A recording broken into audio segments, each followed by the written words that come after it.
At the time of me writing this script, Five Nights at Freddy's 10th anniversary happened about a week ago. This also roughly marks the 10th anniversary of this franchise being introduced to me. I have been obsessed with Five Nights at Freddy's for nearly a decade now, off and on.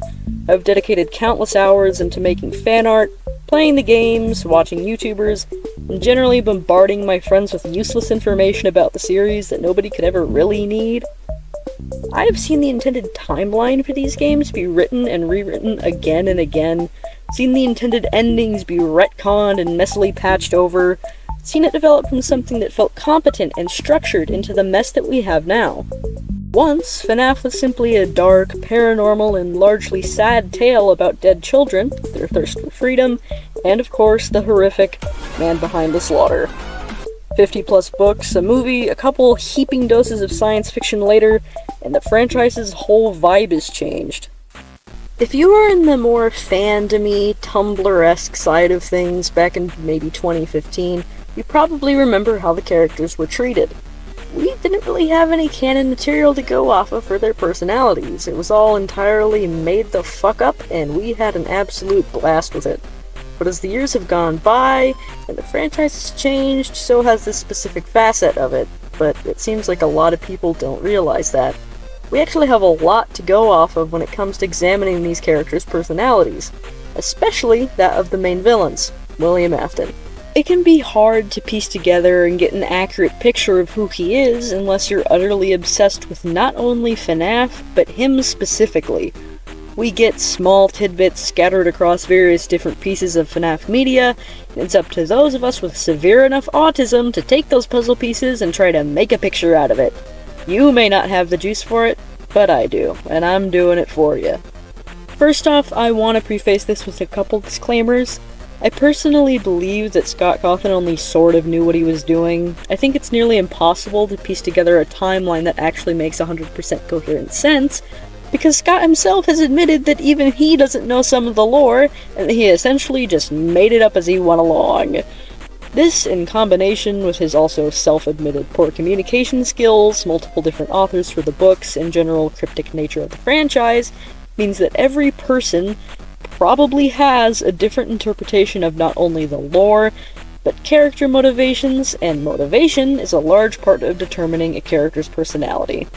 My personal favorite timeline is by Dual Theory, and is one that I'll reference a lot in this video. That will be linked in the description. My goal is to determine the personality that he most likely has in the game's lore, based off of actions and general mannerisms in the books, what's most likely in the games, as well as information from outside sources, like his voice actor. This is in no way a timeline video, but I'll try my best to explain the order of events and lore when they're pertinent to understanding his motivations. I will prioritize characterization that's present in the games over what's present in the books, but use evidence from the books to support my claims about his game timeline behavior. Now, I don't own many of the books myself, I just have like a couple of the graphic novels, so a large chunk of this analysis is based off of the Canon William Afton blog over on Tumblr. They're the same person who made this office background that I'm using in a lot of places in this video.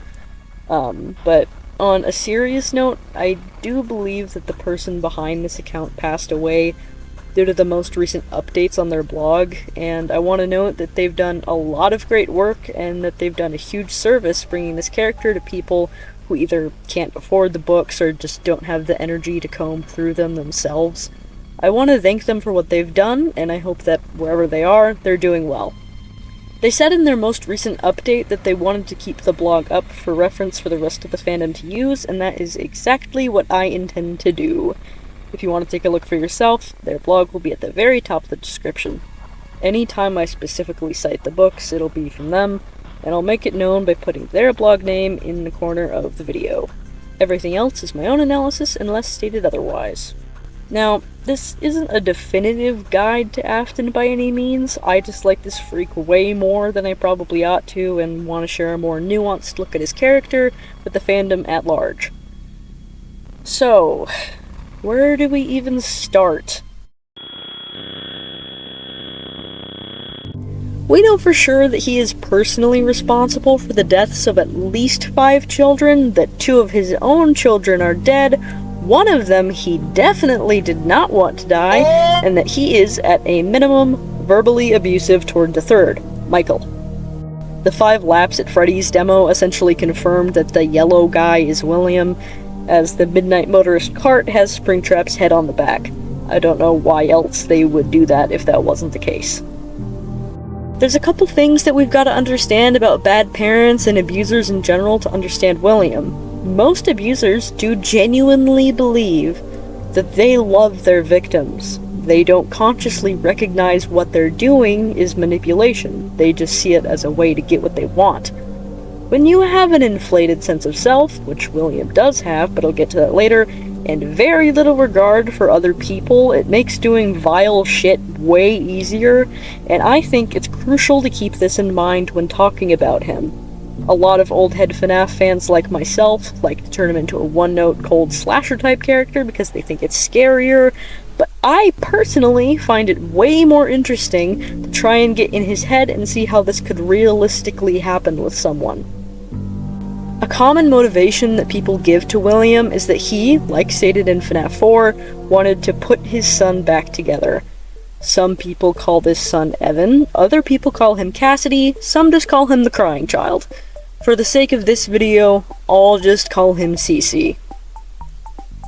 When Cece dies, it makes the most sense narratively for it to start eating up William from the inside out. After all, as well as the fandom is currently aware, this is where everything starts. Michael and his friends are bullying Cece as they often do, and get him crushed between the jaws of one of William's own creations. While this doesn't kill him immediately, it is the event that would lead to his eventual death, one way or the other. Doesn't really matter what timeline you go with, this is an inciting incident. While the how of him putting Cece back together doesn't matter that much, the why certainly does. Since Cece getting Bite of 83'd is sort of the event that kickstarts all of FNAF, this is also where I'll be starting for this analysis of his father. If the new Mimic game that's coming out soon ruins this for me, I will lock myself in a dark room and lay there in silence for as long as it takes for my organs to start shutting down purely out of rage. The promise of putting Cece back together has a lot of implications, especially when you have knowledge of all the bullshit that Afton pulls later on. I think that the first dead child is Cece, and William is so desperate to keep him quote-unquote alive that he slam dunks that child into Golden Freddy before fully understanding how possession functions in the FNAF universe. Whether he did this before or after Cece died from the bite is entirely up to you, and how fucked up you want William to be in the morals department, but the core of it is that he was so racked with grief at his son's death, and that he loved him so utterly that he went as far as to crunch that child in a springlock suit to try and bring back his spirit. And when that doesn't work, his mental state deteriorates even further. He's angry. He's jealous. His best friend and business partner still has a daughter. He's better at everything compared to William. His admiration for Henry's work turns to jealousy, then envy, then hatred, and when drunk driving home one night, sees Charlie locked outside Freddy's in the rain. In a passion-fueled moment of self-hatred and hatred for those around him, William takes it out on his best friend's daughter and kills her. To tie this all together and prove that this isn't just me saying, I think this would be cool, there is evidence in the novels to support these facets of his personality, even if they come from different places because of the differing timelines. William is stated time and time again to have been incredibly jealous of Henry and what he has achieved. In the novels, Henry is responsible for figuring out how to transfer consciousness from a human soul to a robot. While that obviously isn't true for the game timeline, William saw that it was possible, saw what he did not have, family, and desperately tried to recreate these results for himself in the books. This trait can easily be applied to him in the games, with him attempting to maintain his family through experimentation and possession, and seeing what can be done regarding his son. He regards it as an act of creation. I have the quotes to support this on screen now for anyone who just sort of has this open in the background. It's also established in the books how possession works. As a quick rundown, spirits need to know where their bodies are to become whole, conscious beings. If they aren't united with their bodies, then they're wandering with incomplete memories. The bodies inside the Freddy's costumes were hidden, and the spirits could not find them. This is why the puppet gives them life in the minigames. Charlie possessed the puppet because it broke down on top of her body. The kids did not know where their bodies were moved to after they died. She guided their souls to the animatronics. They became sentient. I hope that makes sense. With Cece being the first dead kid, it makes sense that William wouldn't understand this process yet. It's likely that the grave in the Midnight Motorist minigame belongs to Cece, and the reason Golden Freddy is so erratic and strange when compared to the animatronics is because his body is underground, not inside the animatronic itself. This is a long explanation, but the point of it is to say that William starts out having no idea what he's really doing, and that to further understand how this whole possession thing works, he's going to want to do more experiments, which means more dead kids. Alright. Now, we've established a base motive for Afton. Bring back Cece by any means possible. This attempt to do what he perceives as saving his child and reuniting his family will lead to the destruction of every relationship that he's ever had and will generally ruin his life. It's a dubious start for sure, but morally not the worst this guy gets by any means, and his heart is kind of in the right place. But before I continue on that note, why wasn't he there for Cece in the first place?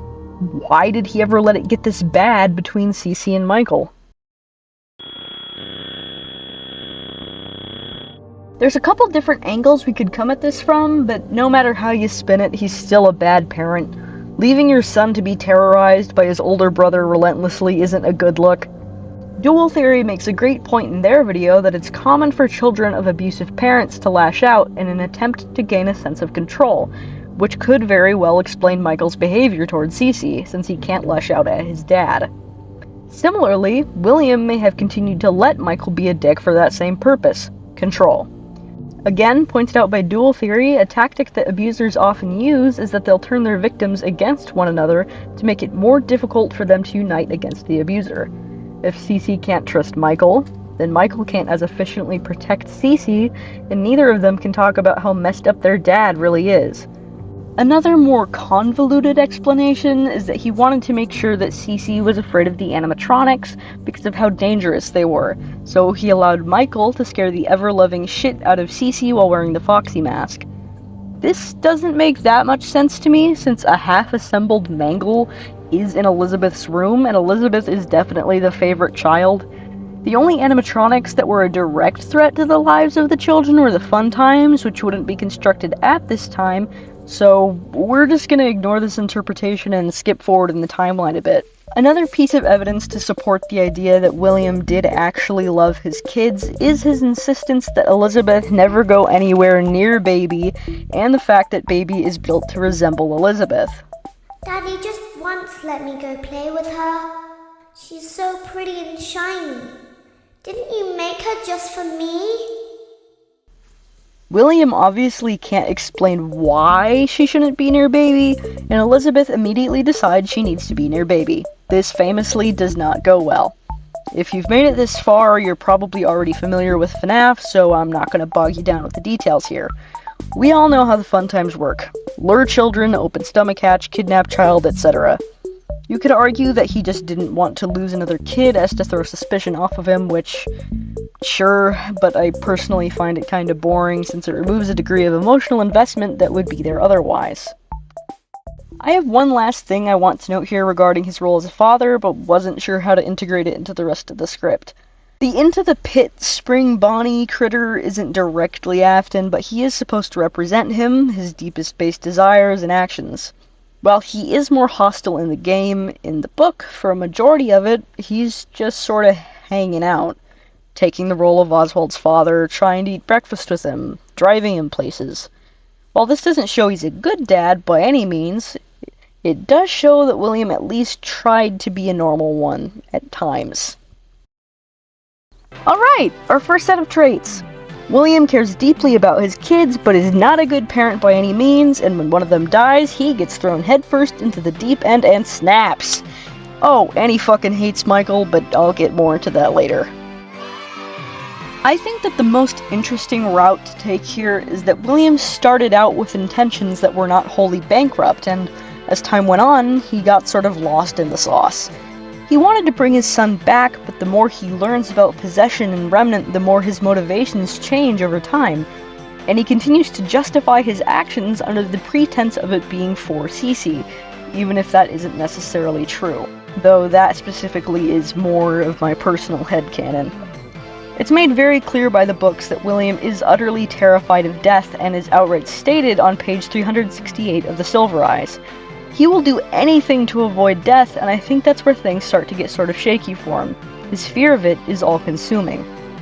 Quote, "I fear death more than I fear life like this.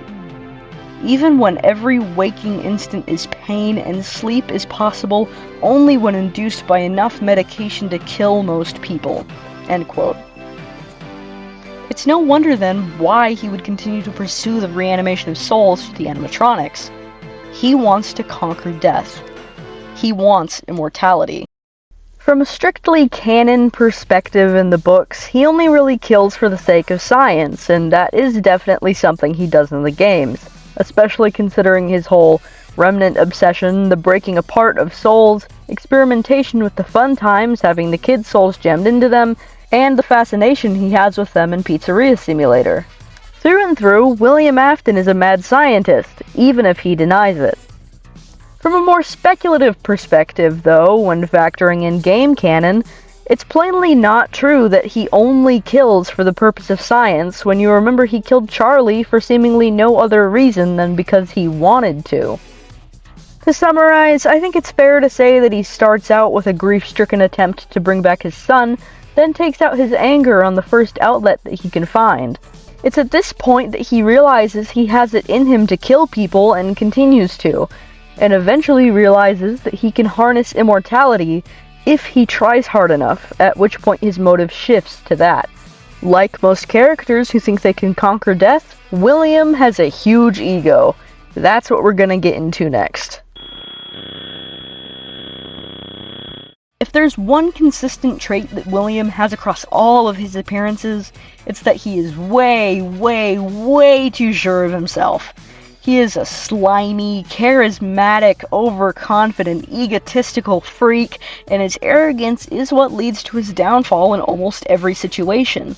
He will stop at nothing to get what he wants because he views himself and his goals as being above everyone else. A great example of how he's not necessarily a liar, but is great at skating around the truth, is the very first voice line we get from him in Sister Location. There are just certain design choices that were made for these robots that we don't fully understand. We were hoping that you could shed some light on those. She can dance. She can sing. She's equipped with a built-in helium tank for inflating balloons right at her fingertips. She can take song requests. She can even dispense ice cream. With all due respect, those aren't the design choices we were curious about, Mr. Afton. I'll let his voice actor explain this instead of me. The interesting thing is that that sequence was it was good writing because it was very, very clear that whatever question they were asking, William was not answering. Yes. So that gave you an insight into what his character was like, even without knowing any of the backstory. You could see that William was one prone to not being fully honest at all times. Yes, exactly. Editing Milo here, I forgot to include a segue into this next topic into the script, but it's talking about his ego and impulsive nature. It's not related to the clips it just played. Okay, back to the script. William does a lot of things that are spur-of-the-moment, impulsive decisions, and it doesn't matter if it hurts someone else, as long as it doesn't get in the way of his overall plan. Things could go majorly wrong, but he is so self-assured that he brushes over it and just keeps going. My favorite example of this is actually in the FNAF movie when he stabs Vanessa. He obviously didn't come to the pizzeria with the intent of doing this, and For just a split second after she falls to the ground, his expression falls. He looks like he regrets it. Just for a moment. And then he's immediately back into the action. No matter what happens, his arrogance will always be present. Another clear example of this impulsive, arrogant behavior is when he gets spring-locked in the games. A lot of people tend to make the assumption that he hid inside Spring Bonnie because he thought it would protect him, which is partially true, but I don't think the reason is because he thought that they couldn't, get to him in the suit. I think it's because he thought that they would be scared of him in the suit, but I'll get more into that later. Point being, the second he's threatened, he hides, tries to get power over them, and then gets crushed immediately. Another great set of examples of this arrogant behavior is just straight up his voice lines, more specifically the Scrap Trap ones, as much as I dislike Scrap Trap. What a deceptive calling. I knew it was a lie the moment I heard it, obviously, but it is intriguing nonetheless. That was easier than I thought it would be. To backtrack a little, one could use the stabbing Vanessa thing as an argument to say that no, William clearly does not care about his kids, but my personal little game theory is that Vanessa, in the movies, is supposed to parallel Michael in the games. William, very clearly, does not like Michael. He uses him much like he does with Vanessa in the movie. He verbally berates him, he has him work at the pizzeria to do his dirty work, and caps it all off by sending him to die in the sister location bunker. Minus the sister location part, this lines up pretty accurately with how he treats Vanessa in the film. This is more speculative, but I do think it would be in line with his massive ego to blame everything that went wrong on Michael, since he's the one that got Cece chomped by Fredbear. After all, William never would have started any of this if Cece had never gone into a coma. His life wouldn't be falling apart, he wouldn't have lost his business or 2 of his children. William does the same thing to Vanessa in the movie. Put that thing away and help me clean up the mess that you created! I can tell you from experience, having an inflated ego also paradoxically sort of comes with incredibly low self-esteem and a lot of jealousy. Maybe I'm just projecting a little bit, but William has very similar behavior in the books as well. He is shown to be incredibly jealous of Henry and his animatronics, while also putting him down and claiming that his own are better and more advanced. Again, I don't really want to voice act these lines, so they're just put on screen. You can read them. It's right there. And of course, the favorite quote of many. These are just a handful of the most obvious examples, but there are what appear to be clear contradictions in his statements. Interpret it as you will, but I think it's a really interesting facet of his character. Between his all-encompassing fear of death, his intense feelings about Henry, and his relentless pursuit of immortality, I think it's pretty fair to come to the conclusion that he's also a very obsessive kind of person. Once something gets in his head, he can't get it out. This is a lot to take in, so I'm going to summarize everything we've got so far to keep things fresh and clear. William Afton is not a good father, and maybe not trying his best, but still cares about his kids, namely Cece and Elizabeth, and does do normal fatherly activities. He does not give a damn about what happens to Michael and uses him to his benefit. He's initially motivated by a desire to get Cece back. He's charismatic and a decent liar. He's very scared of death, he's very envious, he's very egotistical and arrogant, and he's very obsessive. He's eventually motivated by a desire to harness immortality, and he is a mad scientist of obscene proportions. But oh dear viewer, that is not all, not even close to all. My favorite traits of William aren't these, but rather theatricality, baby! And Spring Bonnie, mostly Spring Bonnie. This is the section where I'm gonna look at him from the lens of being a serial killer. Yay! Yippee! I don't have hard evidence for this specific statement, but I want to start out by saying that I think it's very unlikely that William actually dislikes children. William killing children was not motivated by a desire to kill kids, it was because they were the most convenient option for him. I think it's very unlikely that a man who founded a business built entirely on the concept of entertaining children would dislike them, especially when you consider the fact that he would have had to have performed in costume as Spring Bonnie directly for children. If he was just hired to do it, I'd have different opinions about it, but no, this man came up with it. That's something he decided he wanted to do for some reason. The man can juggle. The man can fucking juggle! An often overlooked trait of Williams is that he loves theatrics. At his core, he's a children's entertainer. This can be seen in the novels, where he states that he viewed both Springtrap and Spring Bonnie and Dave Miller as roles that he was playing in the fourth closet. While in his natural state, he's often described as polite, charismatic, and even at times shy. When he gets to play a character, all cards are off the table. Spring Bonnie specifically makes a lot of large, sweeping gestures, bows upon entering rooms, and has a whimsical sort of aura about him. When controlling Springtrap remotely to scare Jessica in the books, he has him dance and sing an entire song about killing her. This same type of behavior can also be seen in Glitchtrap and Vanny's movements, with both of them dancing and skipping around instead of just walking plainly or running. When he uses the suit in the movie, he has a voice modulator, and most of his lines are very cartoonishly villainous. It's possible that this was unintentional, but this aspect of his behavior does dull down a bit once he takes the head off to talk to Fuck. It's possible that this was unintentional, but this aspect of his behavior does dull down a bit when he takes off the head to talk to Vanessa. He is still evil, of course, but when he takes off that mask, the character drops and it's just William. He uses that suit to gain control over the kids in the movie. While I do think that him putting the mask on when he gets springlocked is because he knows he's gonna die and haunt the suit, I also see it as a last act of bravado.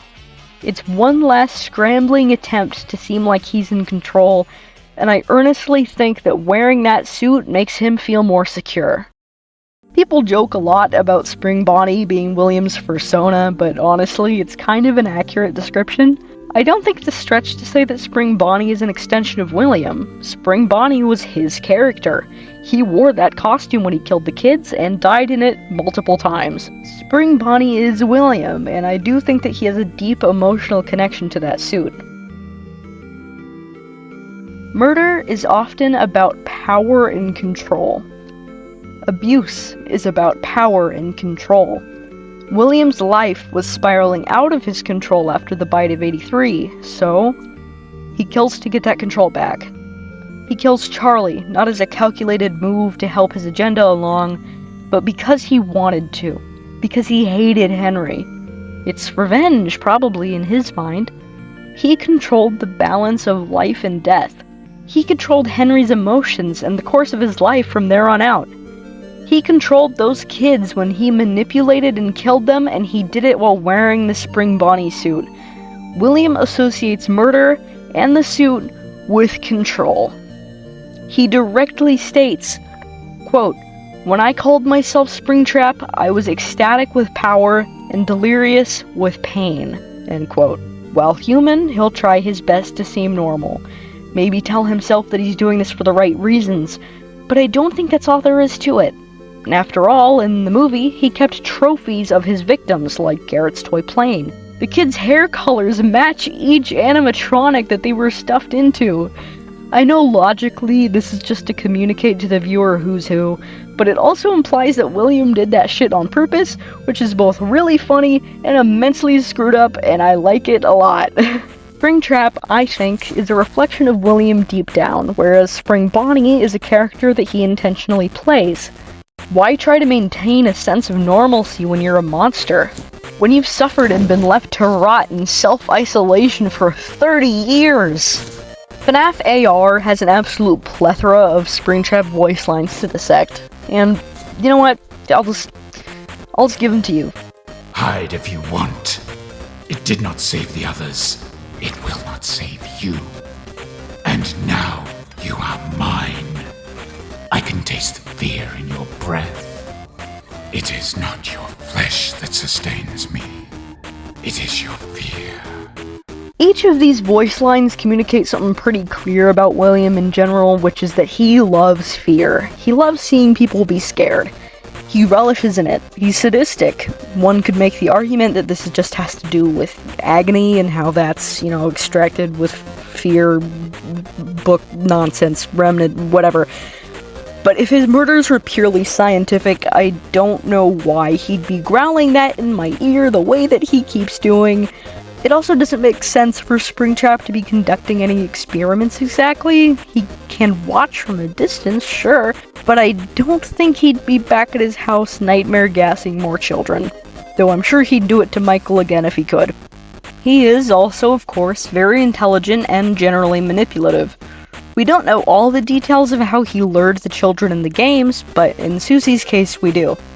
He hit her dog with his car, likely to experiment on it before moving up to actual people, then, while in the Spring Bonnie suit, told her that her dog was still alive. He then lured her into the back room to show her and killed her. While not confirmed, it's also possible that the way Toy Chica eliminates rivals in that silly Yandere cutscene in UCN parallels what he did to the kids. Since that's more dubious, I'm not going to get into it, but you can look it up yourself if that kind of headcanon sounds interesting to you. So, what does that all leave us with? In addition to his previous traits, I think we can also tack on the following. He has a love for the theatrical and enjoys playing characters. Spring Bonnie is an extension of William. William vies for control above all else, and this is what is ultimately his downfall. He's more sadistic than he lets on and is generally very intelligent. He's very emotional, and he's likely superstitious. I'm gonna go off script for a moment, so I apologize, but there are some things that I wanted to include, but either couldn't figure out a way to, or didn't have enough information to back up me saying it as a solid idea, because I don't have the books and could only really go off of I hit something.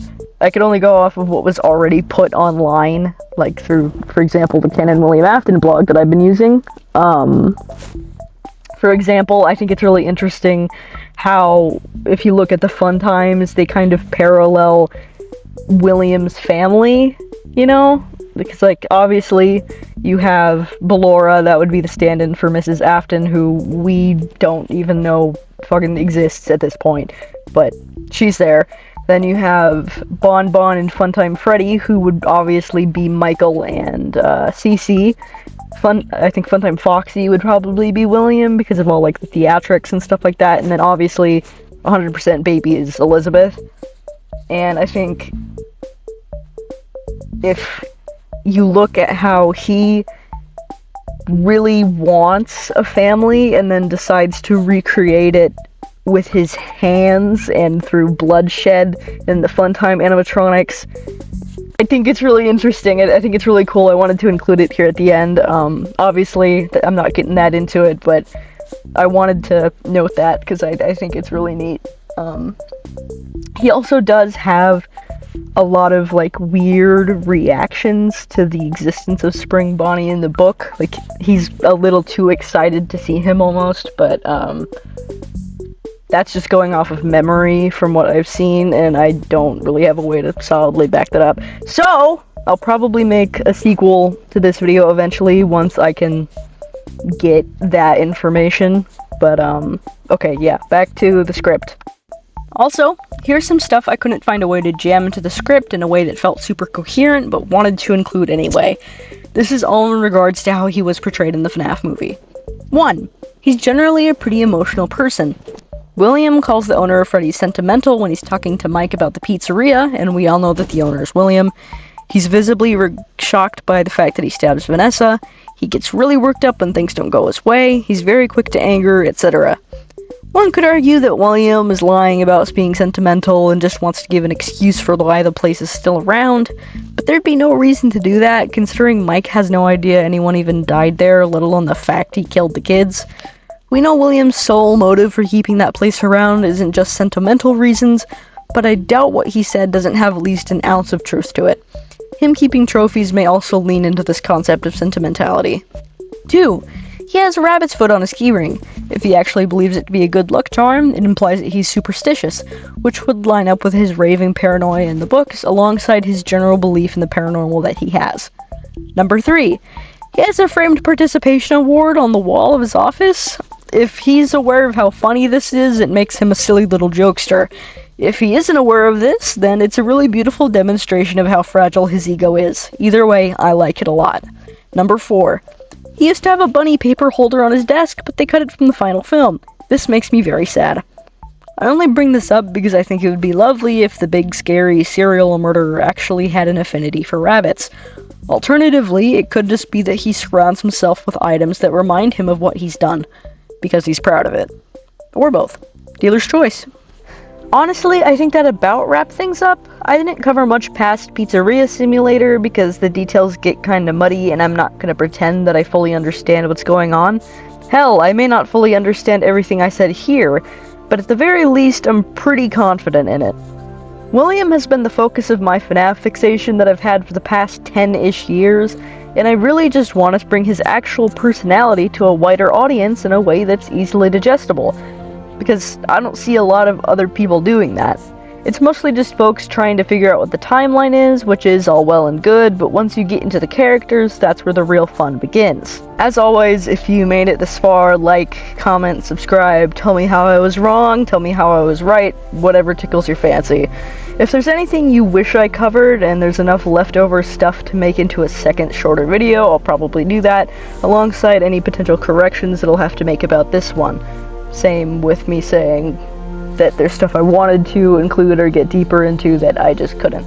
Thank you for watching, and putting up with my bad mic quality. Heart emoji times 10 billion and 3.